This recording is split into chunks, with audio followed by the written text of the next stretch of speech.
Quando você deixa o corpinho e volta à pátria espiritual, você encontra-se com a sua consciência mais pura e tem que olhar para você mesmo. É o momento que o Senhor volta para ver como é que você lidou com tudo aquilo que você tinha à sua disposição. Cada um é preparado para viver a própria vida. Cada um é preparado para viver a própria vida. Eu não consigo viver a vida de ninguém aqui. Porque cada um tem ferramentas possíveis para a sua necessidade. Tem a quantidade de talentos adequados à sua necessidade. Então, essa prestação de contas acontece em outros instantes também. Porque volta e meia a gente tem aquelas questões de consciência, aqueles pesos que vêm e a gente fica pensando: meu Deus, eu fiz algo errado. Mas a consciência, ela não serve só para te apontar aonde está certo, aonde está errado, mas também para te impulsionar para o correto. É uma voz íntima. Pensemos na prestação de contas. O servo, primeiro foi o servo que tinha 5 talentos, que conseguiu multiplicar. O Senhor fala para ele: bem está, bom e servo fiel. Sobre o pouco foste fiel, sobre muito te colocarei. Entra no gozo do teu Senhor. Essa é a frase para o que ganhou 5 e para o que ganhou 2. A mesma frase para o que ganhou 5, para o que ganhou 2. O que o Senhor está querendo dizer? Não importa a quantidade, vale o que você fez, como você conduziu. Isso é a diferença primordial. Porque tanto que ganhou mais quanto que ganhou 2, o Senhor fala: fostes fiel sobre o pouco. Olha o tanto que é significativo isso. A extensão do universo, ela não pode ser medida pelo nosso olhar. De forma nenhuma. Então, mesmo os espíritos perfeitos, eles não detêm tudo. Eles estão em plena comunhão com o Criador, mas eles não detêm tudo. Por exemplo, o Cristo, ele recebe a responsabilidade de cuidar como governador do nosso planeta Terra. Mas quantos planetas não tem? O planeta para ele não é um talento? É um talento de peso. Mas se a gente perceber então, o espírito puro quanto o bom espírito são que recebem responsabilidades, como a gente viu. São aqueles que têm o desejo do bem. E que por isso essa iniciativa do bem permite a eles ter cada vez mais responsabilidade. O que o Senhor fala para eles? Olha, você foi fiel no pouco, eu vou te dar muito. Pensa numa semente.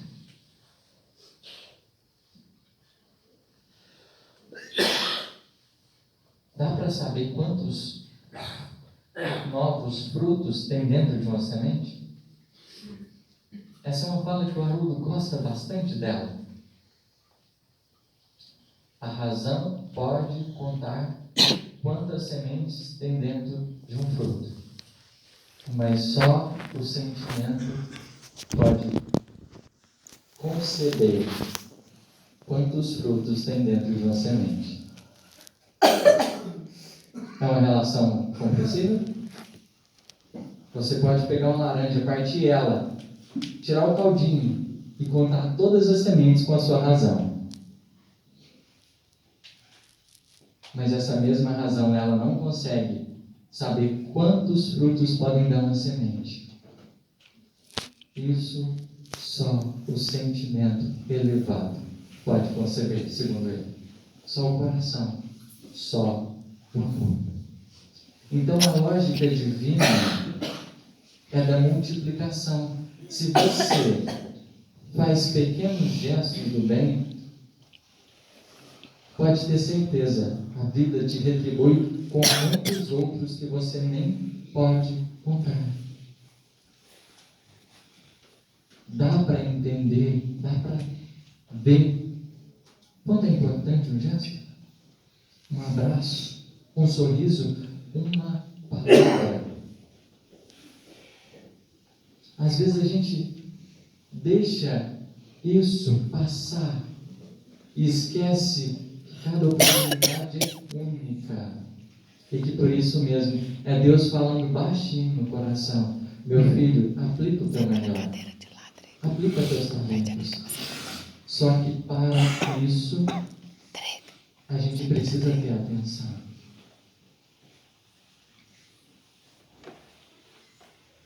Muitos relatos a gente pode ver do Chico em pequenas conversas que ele tinha, salvando muitas vidas. Porque, na verdade, como a gente disse, não é a quantidade. A questão vital do Evangelho é a qualidade do que você oferta.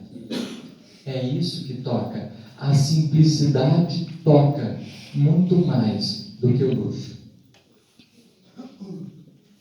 O que é simples e humilde entra por caminhos que o vaidoso não entra dentro do coração do homem. Por isso Jesus era tão simples e conseguia adentrar caminhos tão profundos. Porque era no pouco, nas pequenas oportunidades, que ele reluzia a claridade das suas virtudes. Ele não teve uma vida distante, ele só ia andando e semeando. Todos nós temos a oportunidade de fazer isso durante a nossa caminhada terrena. Você acorda, se você é casado, você tem uma esposa do seu lado. Ali Deus te convida a utilizar um punhado de talento. E você muitas vezes só precisa dizer: bom dia, como vai você?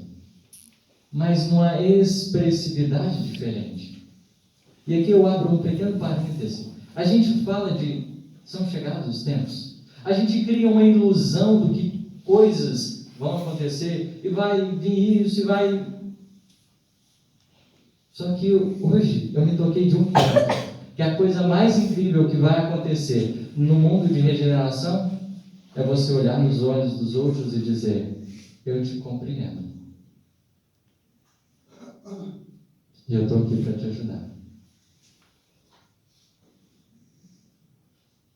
Eu tenho imperfeições, eu sei que você tem, mas a gente está junto. Não vai? O mais incrível,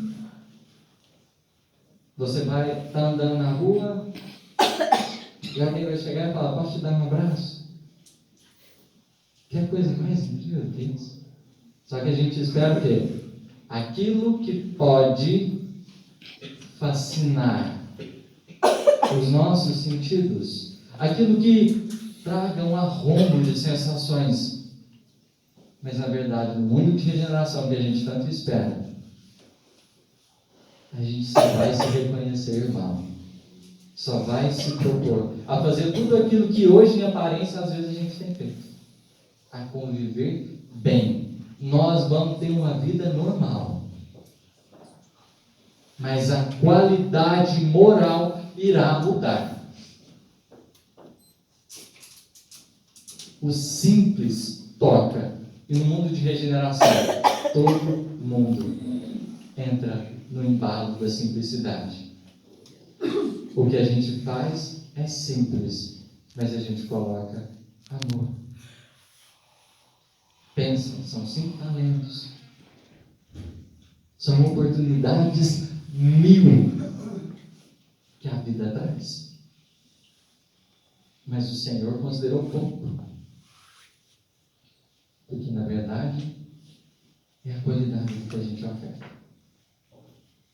E vendo que o servo que tinha 5 quanto que tinha 2, eles investiram, o que o Senhor faz? Ele convida para a alegria dele. O Senhor convida para a sua alegria. Não é a alegria de qualquer um. Deus te convida todas as vezes que Ele te entrega as possibilidades e que você consegue fazer bom uso delas, Ele te convida para sentir a sua paz. Uma paz maior. Isso que está escrito na parábola. Não sou eu que estou dizendo. Um dos grandes desafios que a gente tem é de fidelidade e de bondade. É as duas características que o Senhor aponta nos servos que produziu, tendo 5 e tendo 2. Ele fala: estás bem, bom e fiel servo. Então, bondade e fidelidade são duas características primordiais para lidarmos com os nossos talentos. Será por quê? Isso influencia tanto no lidar com a vida. Bondade e fidelidade. Observe a questão 614 do Livro dos Espíritos. O que é a lei natural? Pergunta Allan Kardec. Os Espíritos respondem: a lei natural é a lei de Deus.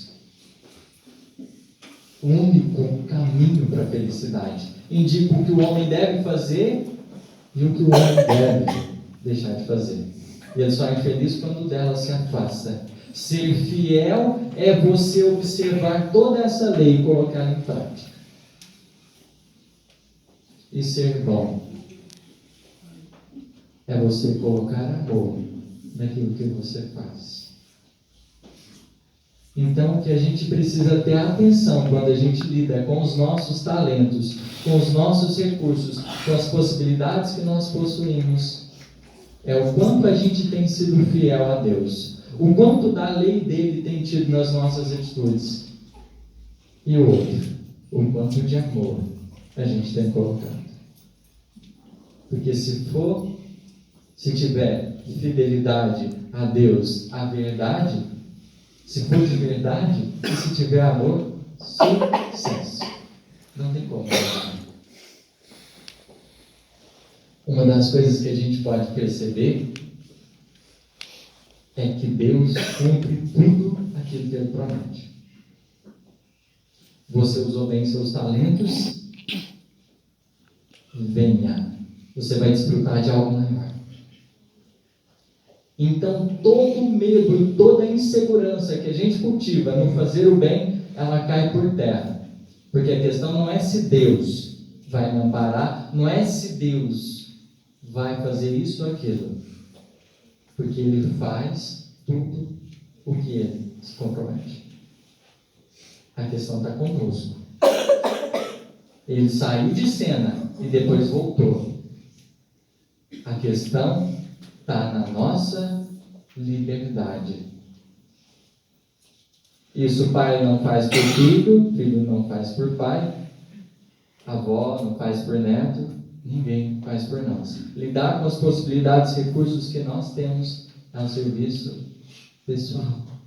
Mas Deus, Ele é digno, honesto e verdadeiro.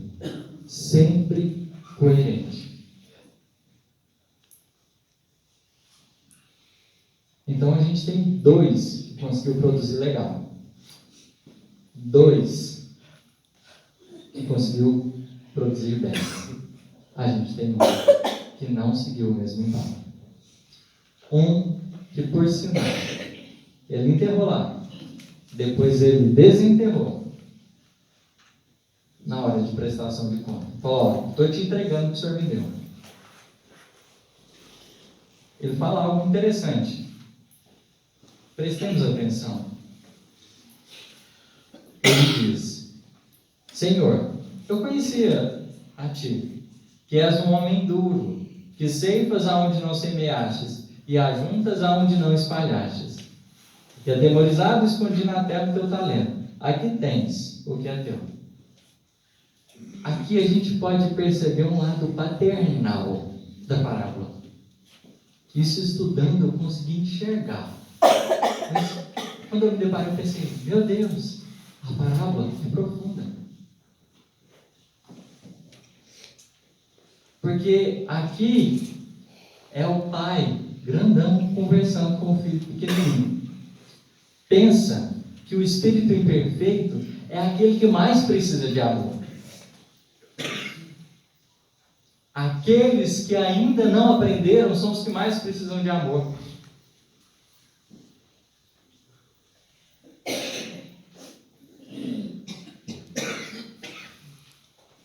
E por isso mesmo, Deus concede a eles o seu amor. Às vezes o amor é verdade. O Senhor, no trato com esse servo, traz a verdade.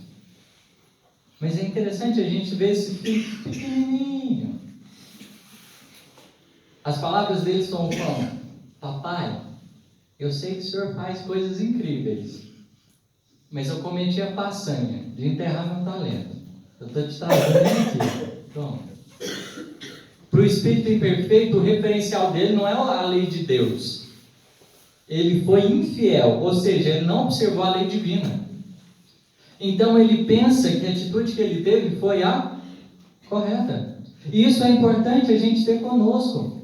Ao lidar com pessoas às vezes mais brutalizadas, para elas ter razão é fundamental. Mas a razão delas não se apoia muitas vezes sobre a sabedoria. O inteligente quer ganhar pelo raciocínio. Agora o bom pela sabedoria.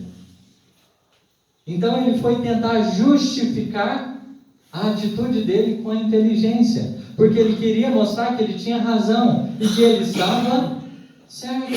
E não é isso que a gente faz na maioria das vezes quando a gente está errado também. Quando a gente usa mal as oportunidades e vem a consequência, o nosso orgulho salta na frente e a gente fala: tá, eu ainda estou certo. Tudo bem, mas eu ainda estou certo. Porque o espírito imperfeito, que ainda domina a vaidade, ele nunca pode dobrar os joelhos para alguém. Nunca. Então ele tem que mostrar que está certo. Então quando o Senhor, nessa prestação de conta, ele chega, o que o servo de um talento ele foi fazer? Defender que ele estava certo. Só que como que a gente pode ver? Deus olha para esses espíritos como crianças. Meu filho, não é assim. Se você sabe que eu faço coisas incríveis, vamos lá, faz você também. Vamos fazer as coisas do jeito certo. Você pode. Observe o seu coleguinha, deu conta. Está nas suas mãos também. A sabedoria divina, ela é sempre convite. Aí o que o Senhor fala para ele? Olha, realmente, eu faço coisas incríveis. E por isso mesmo, você deveria ter investido o teu dinheiro, colocado na mão dos banqueiros, no lugar certo. E não enterrar, você enterra semente. Semente dá fruto quando você coloca na terra. Mas o teu talento, que é uma moeda, não. O mal, ele quer estar certo quando sempre se encontra errado. Ele quer ter sempre vantagem. Mas aí a gente, na aprendizagem, ao lidar com a vida, a gente precisa ver esse ponto interessante. Que o importante é a gente se atentar, investir o melhor de nós. Isso basta. E mesmo com a sensação de perda, quando a gente faz o melhor de nós para a vida, é como se a gente estivesse perdendo. Mas a vida sempre responde: 1000 vezes mais do que a gente possa imaginar. Nós, nessa relação de causa e consequência, na relação de plantio, de colheita, a gente só vai muitas vezes ter dimensão do valor de uma atitude quando a gente está lidando com a colheita. A criança despreocupada, quando ela faz o erro, ela não sabe em que buraco ela está se metendo. Mas quando o papai chega e olha para ela, aí a situação é negativa. E quem é pai, quem é mãe, sabe muito bem como que essa situação acontece. Coloca o rabinho entre as pernas e olha. Só que Deus, Ele tem os seus meios de educação. Aí a gente olha e pensa, nossa, mas o Senhor foi muito duro, tirou o talento, o único talento que Ele tinha, e deu para quem não tinha mais. Por que isso acontece? Deus confia em nós. Mas se a gente ainda não se mostra preparado, momentaneamente, quem tem mais condição vai gerenciar mais. Não é injustiça. A questão é bom senso. É sabedoria.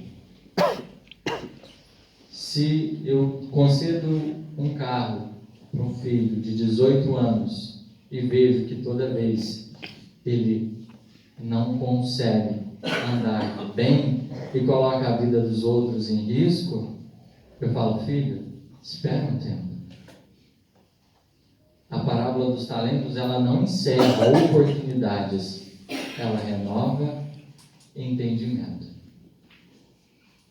Porque às vezes, quando a vida tira tudo, a gente começa a notar o valor de cada coisa.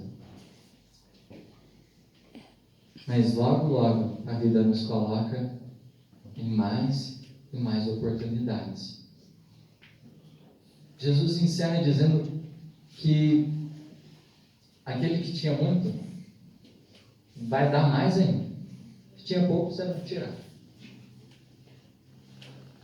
Mas como a misericórdia divina são atributos eternos, Deus nunca vai